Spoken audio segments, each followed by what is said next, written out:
السلام عليكم ورحمة الله وبركاته. بسم الله الرحمن الرحيم. الحمد لله رب العالمين. اللهم صل وسلم وبارك على رسولك سيدنا محمد وعلى آله وأصحاب سيدنا ومولانا മുഹമ്മദ്. മനുഷ്യരാകുന്ന നാം ഈ ഭൗതികമായ ലോകത്ത് ജീവിച്ച് സത്യവിശ്വാസികളാകാനുള്ള തൗഫീഖ് അല്ലാഹു തആല നമുക്ക് നൽകി. ഇനി നമ്മൾ ഈ ലോകത്തോട് വിട പറയുമ്പോൾ നാം എന്താണ് ഇവിടെ ബാക്കിയാക്കി പോകുന്നത്? ജീവിക്കുന്ന കാലം നമുക്ക് നിസ്കരിക്കാനും വിശുദ്ധ ഖുർആൻ പാരായണം ചെയ്യാനും ദാനധർമ്മങ്ങൾ നിർവഹിക്കാനും നോമനുഷ്ഠിക്കാനും അതുപോലെ തന്നെ സകാത്ത് നൽകാനും കഴിയുമ്പോൾ ഹജ്ജ് നിർവഹിക്കാനും ഇങ്ങനെ തുടങ്ങി സൽക്കർമ്മങ്ങൾ ചെയ്യാനുള്ള ധാരാളം അവസരങ്ങൾ അല്ലാഹു സുബ്ഹാനഹു വ തആല നമുക്ക് നൽകിയിട്ടുണ്ട്. അത് നമ്മുടെ ജീവിതത്തിൽ നാം കൃത്യമായി പ്രവർത്തിക്കുന്നവരാണ് എങ്കിൽ, കൊണ്ടുവരുന്നവരാണ് എങ്കിൽ അയാൾക്ക് പാരത്രികമായ ലോകത്തെ ജീവിതം വലിയ സന്തോഷത്തിലായിരിക്കും. എന്നാൽ ഈ ലോകത്തോട് വിട പറയുന്ന ആ സമയം, അതോടുകൂടെ ഈ പറയപ്പെട്ട എല്ലാ സൽപ്രവർത്തനങ്ങളും ചെയ്യാനുള്ള വലിയൊരവസരം നമുക്ക് നിർത്തൽ ചെയ്യപ്പെടുകയാണ്.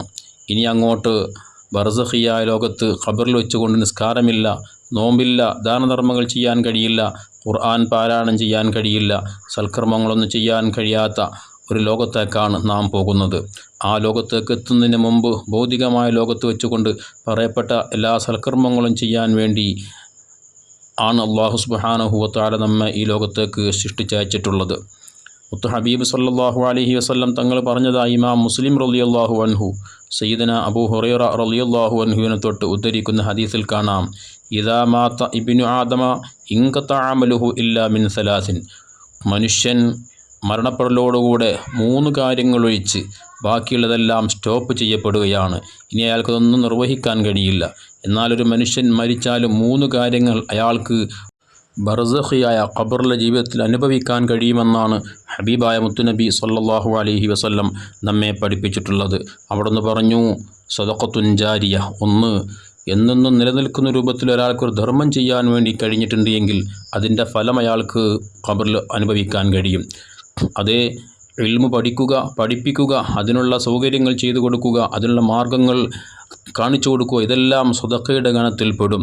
ഒരാൾ നാഫിയ ഇൽമു പഠിച്ചു, അത് മറ്റുള്ളവർക്ക് പറഞ്ഞു കൊടുത്തു, അയാൾ അതനുസരിച്ച് അമൽ ചെയ്തു, അയാൾ മറ്റുള്ളവർക്ക് പറഞ്ഞു കൊടുത്തു, അവരും അതനുസരിച്ച് അമൽ ചെയ്തു, അവരും മറ്റുള്ള പലർക്കും പറഞ്ഞു കൊടുത്തു. ഇങ്ങനെ കണ്ണിമുറിയാതെ അത് ഖിയാമത്ത് നാൾ വരെ നിലനിൽക്കുന്ന ഏറ്റവും വലിയൊരു സദഖയാണ് ഇൽമു പഠിക്കുക, പഠിപ്പിക്കുക എന്നുള്ളത്.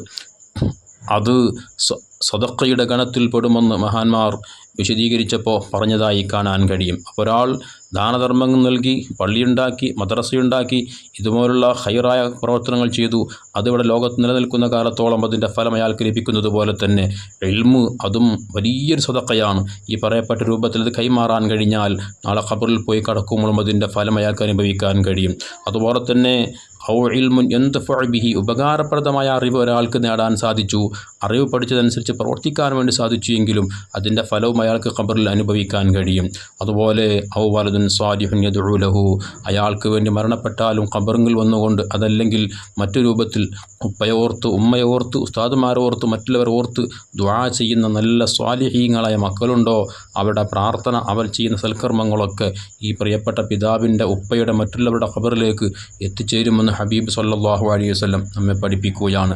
അല്ലാഹു സുബ്ഹാനഹു വ തആല ഈ പറയപ്പെട്ട രൂപത്തിൽ മരിക്കുന്നതിന് മുമ്പ് സൽക്കർമ്മങ്ങൾ ധാരാളം ചെയ്ത് മരണശേഷവും ഉപകാരപ്പെടുന്ന സൽക്കർമ്മങ്ങൾ ചെയ്യാനുള്ള തൗഫീഖ് അല്ലാഹു നമുക്ക് നൽകട്ടെ. ആമീൻ. അസ്സലാമു അലൈക്കും വറഹ്മത്തുള്ളാഹി വബറകാതുഹു.